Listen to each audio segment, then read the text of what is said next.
The text alert came just after noon. Your package has been delivered. I had been waiting for that message all week, a replacement hard drive I needed for a client project. I opened the door expecting to see it by the mat, but the hallway was empty except for the soft hum of the building's ventilation. Confused, I checked the delivery details again. It read, delivered, room 5B. My room was 5A. Liam Carter had moved into 5B 2 weeks earlier.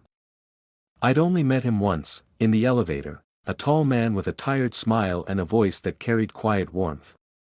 Since then, our paths had crossed only through the muffled sounds of music or the faint clatter of dishes through the wall we shared. I hesitated outside his door, package notice still glowing on my screen. It felt strangely intrusive to knock, yet I needed the drive. When Liam opened the door, I noticed his eyes first, gray, almost colorless, as if they'd seen too many cloudy mornings. "Hey," he said, breath slightly uneven, "you must be Ethan." His tone was friendly but distracted, like someone balancing two thoughts at once. "Yeah," I said, offering a small smile. "I think my package ended up here by mistake." "Oh, right." He turned, glancing toward the small table near his couch. My name was printed clearly on the brown box sitting there.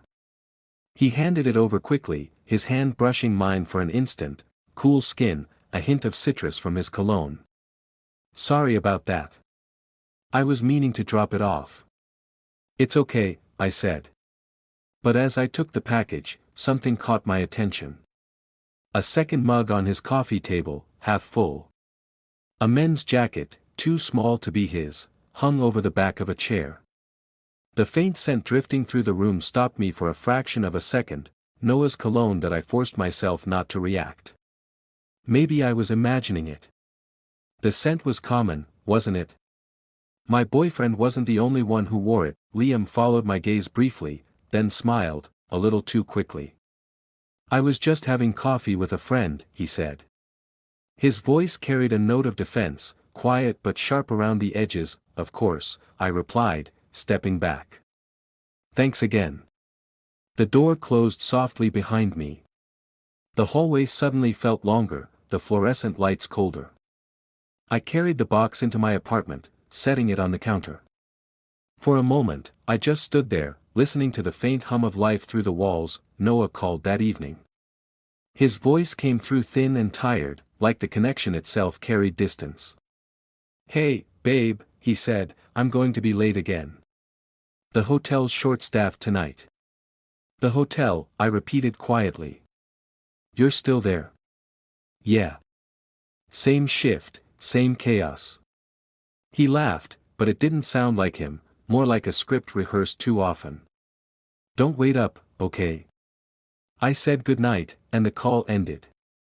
But the silence afterward pressed against me, heavier than before. I unpacked the box later that night. The contents were exactly what I'd ordered, or so I thought until I noticed something else at the bottom, a small white envelope, unmarked, thin as a breath. I hadn't seen it before. My name wasn't on it, nor any label. I slid it open, curious. Inside was a folded note. The handwriting was neat, unfamiliar, written in blue ink. "Liam, last night was unforgettable. Same place next week, no signature." Just that I froze, the words sinking slowly into me like a spreading stain. The letter didn't belong to me. It had been slipped into the box by mistake, or fate, depending on how cruel you believed the world could be. I told myself not to assume. There were hundreds of Liams, countless hotels, and more than one cologne that smelled the same. Still, the ache that bloomed in my chest didn't listen to reason. The walls felt thinner than ever that night. From the other side, faint laughter drifted through, a man's voice, then a low hum of conversation. I couldn't make out words, only the tone, intimate, easy, too familiar. I turned up the television to drown it out, but even the noise couldn't blur what I already felt taking root. Something between doubt and dread. By morning, I convinced myself I was overreacting. People share sense, coincidences happen, packages get mixed up.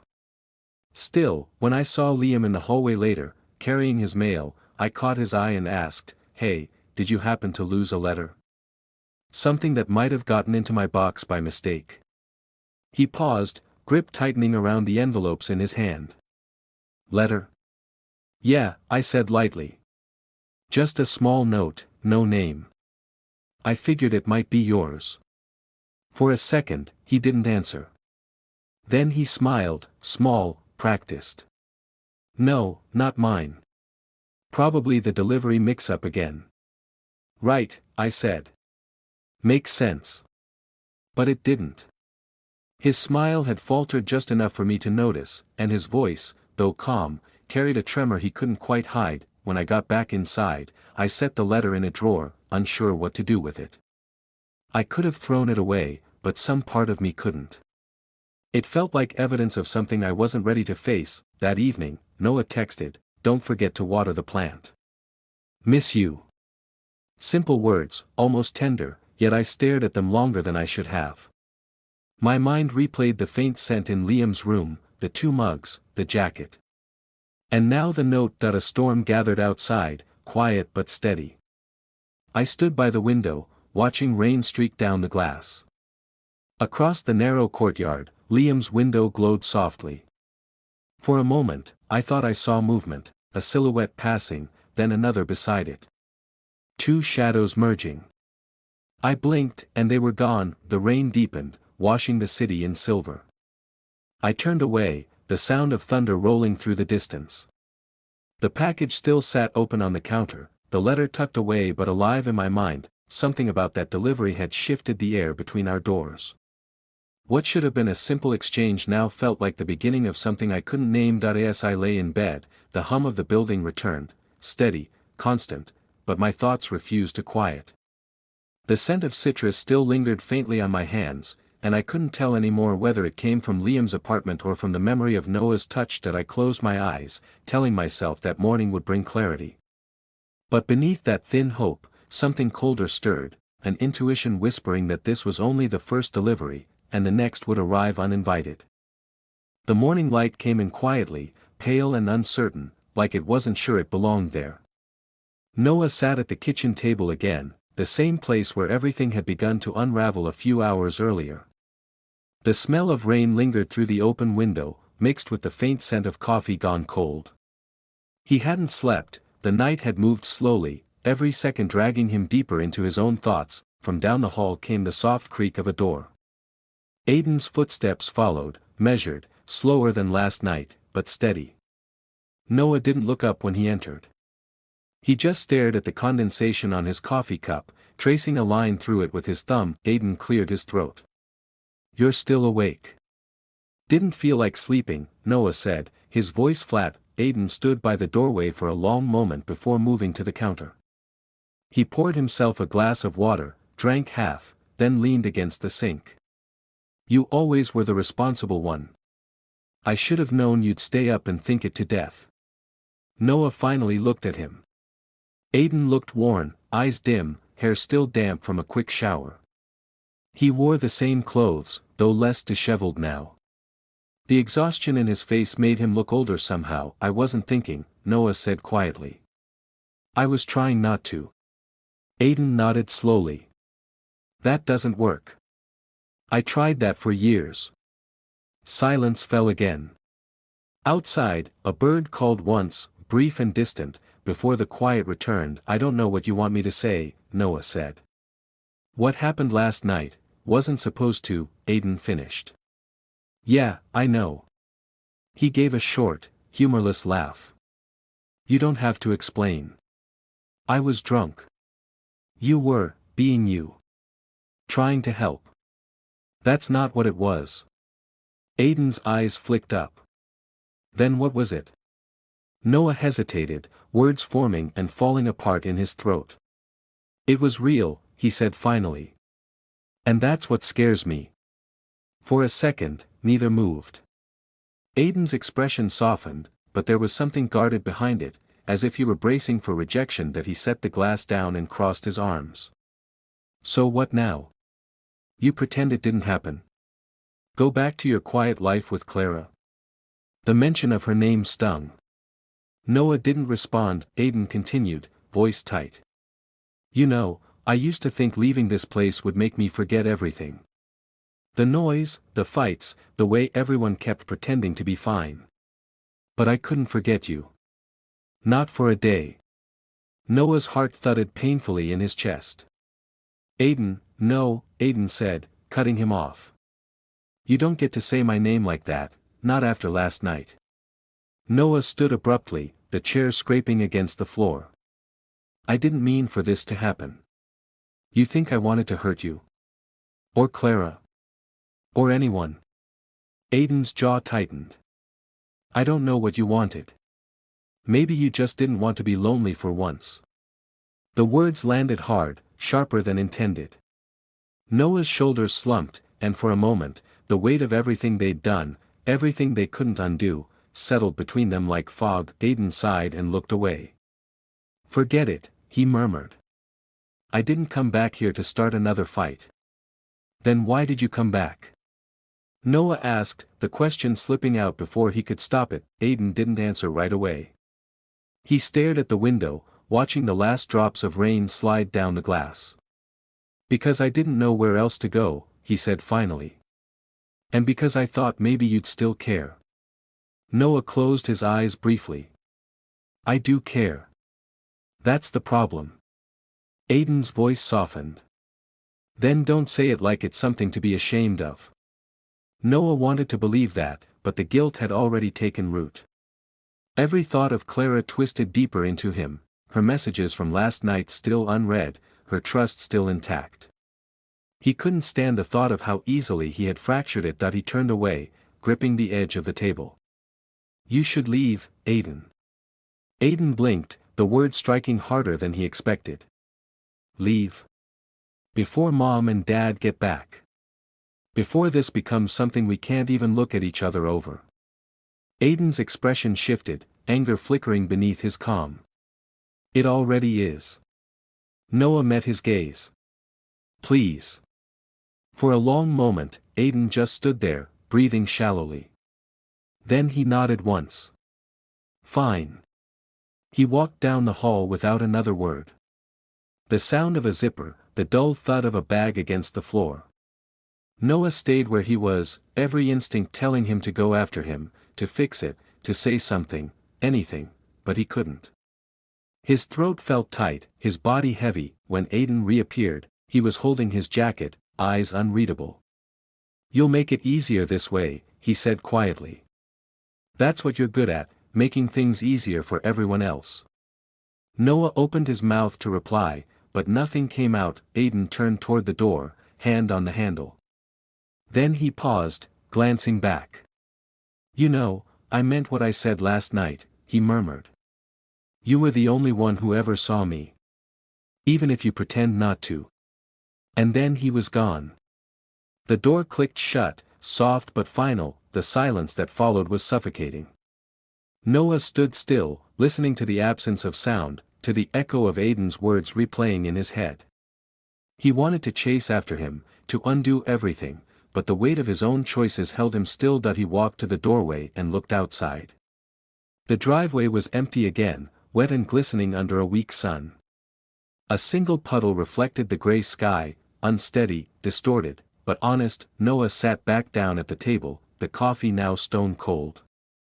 He unlocked his phone, staring at Clara's unread messages. Are you okay? I had a weird feeling last night. He typed a reply, deleted it, then set the phone face down. There was no way to explain what couldn't be spoken aloud. The clock ticked softly, the same rhythm as last night, but it sounded different now, like it was marking something that had ended. Noah leaned back, closing his eyes. The memory of Aiden's voice, the warmth of his touch, and the weight of guilt wove together until he couldn't tell one from the other. Outside, the clouds began to clear. Sunlight slipped through the curtains, pale and hesitant, touching the table where two untouched mugs still sat side by side. He looked at them for a long time, then whispered to the empty room, some things you can't fix by forgetting. The light brightened slowly, the house silent except for the fading echo of his words. And somewhere far away, maybe on a road still slick with rain, Aiden was driving toward another kind of quiet neither of them knew how to live with. Noah sat perfectly still, the morning stretching endlessly ahead, and for the first time, he understood that love and regret could live in the same breath, and neither ever truly leaves. 2 weeks passed before I heard from either of them again. The apartment building had fallen into a strange rhythm of silence, no laughter through the walls, no misplaced deliveries, no reason to knock on anyone's door. The air felt lighter and heavier at the same time, as though the truth had emptied everything it touched. That I spent those days keeping myself busy with work, though most of it was mechanical. The designs I sent to clients looked neat, precise, but lifeless. My nights stretched long, filled with the sound of city rain and my own thoughts circling the same, exhausted truth. Noah was gone, and I had stopped waiting for him to come back. That it was a Sunday evening when someone finally knocked. The sound startled me. It had been days since anyone had. When I opened the door, Liam stood there, holding an envelope in both hands. He looked different. His eyes, once careful, now carried something open and raw, as if the weight of keeping secrets had finally collapsed inside him. "Can I come in?" he asked quietly. That I hesitated but stepped aside. He entered slowly, setting the envelope on the kitchen counter before turning to face me. "Noah left town," he said without build-up. "He quit his job last week." "Didn't tell you, did he?" I shook my head. "No," Liam exhaled. "He didn't tell me either. Just packed up and left a message saying he needed to start clean. I guess we both know what that means." His voice cracked slightly on the last word, though he tried to hide it. There was a tired honesty in him now, something I hadn't seen before, the kind that comes when shame finally meets exhaustion. "I didn't come here to defend him," he continued. "Or myself. I just wanted to say I'm sorry. For all of it. I didn't know about you when it started." I watched him carefully, unsure what I felt. Anger had burned out days ago, leaving behind only a quiet ache that resembled understanding. "And when you did know?" I asked. That he lowered his eyes. By then, I'd already convinced myself it meant something. Maybe I thought I could change how it began. Maybe I didn't care. I should have. The clock ticked softly between us, marking the quiet like punctuation. I poured 2 glasses of water and handed him one. He took it, his hands trembling slightly. "I don't think either of us got what we thought we were getting," I said finally. He gave a hollow laugh. "No. We both opened something that wasn't meant for us." The words came out almost as a whisper, but they hung in the air with the weight of truth. For the first time since this began, I felt something close to relief. Not forgiveness, just the easing of tension, the recognition that pain shared is lighter than pain hidden. Liam reached for the envelope he'd brought and slid it toward me. "This was in my mailbox," he said. "Addressed to you. No return name." I frowned and opened it. Inside was a simple note in Noah's handwriting. "I'm sorry I wasn't the person you believed I could be. You didn't deserve the lies." No explanation, no promise, just that. The kind of message written when there's nothing left to repair. That I folded it and set it aside. "You keeping yours?" I asked. That he shook his head. "I deleted everything. It's easier that way." We sat for a moment longer, the kind of silence that feels earned rather than awkward. I could see how tired he was, how guilt had carved itself into the lines of his face. Strangely, I felt no urge to blame him anymore. We had both been pieces in someone else's performance, and now that curtain had fallen. As he stood to leave, he paused by the door. "You're handling this better than I thought you would," he said. "I'm not," I admitted. "I've just stopped expecting closure to come from other people." He nodded slowly, then left without another word. The door clicked shut, and for a long time, I stood there listening to the sound fade down the hall. Later that night, I stepped out onto the balcony. The city looked softer from above, washed in the glow of streetlights and rain. Somewhere far below, a delivery truck idled, headlights slicing through the mist. The sight made me think of that first package, the one that started everything. How ordinary it had seemed. How easily it had rearranged my life. Inside, I cleaned the counter where the letter had rested, as if clearing away the last physical trace of it could also clear the memory. But memory doesn't vanish with motion. It lingers, patient and persistent. When I finally sat down, I spoke aloud to the quiet, "You were never mine to lose." Saying it didn't heal anything, but it made the silence feel less cruel. That I picked up my sketchbook, flipping through blank pages until one caught my eye. In pencil, I began to draw a small box, half open, a light spilling out that couldn't be contained. Beneath it, I wrote a single line, "Not everything delivered was meant to be kept." For the first time in weeks, the act of drawing didn't feel empty. It felt necessary. The rain eased near midnight. I left the balcony door open, letting the cool air wash through the apartment.